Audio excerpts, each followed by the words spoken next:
जमलेल्या माझ्या तमाम हिंदू बांधवांनो, भगिनींनो, मातांनो, बाळासाहेब ठाकरे एक असं नाव ज्या नावाशिवाय महाराष्ट्राच्या राजकारणाचा पट पूर्णच होऊ शकत नाही. ते एकदाही निवडणुकीच्या रिंगणात उतरले नाही, तरीही ते महाराष्ट्राच्या राजकारणातील अखंडित सम्राट होते. ते केवळ नेते नव्हते, तर हिंदुत्वाचा प्रखर अंगार होते.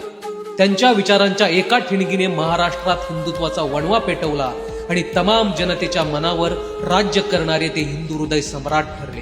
ते स्वतः कधीही मुख्यमंत्री पदाच्या खुर्चीवर बसले नाहीत, पण त्या खुर्चीवर कोण विराजमान होणार हे त्यांनीच ठरवलं. त्यांच्या एका शब्दावर सरकार बनली आणि पडली सुद्धा. त्यांनी शिवसेना जपली, वाढवली आणि सर्वसामान्यांतून महाराष्ट्राचं नेतृत्व करणारी माणसं घडवली. मराठी अस्मिता, हिंदुत्व आणि मराठी माणसाच्या रक्षणासाठी त्यांनी आपलं संपूर्ण जीवन समर्पित केलं.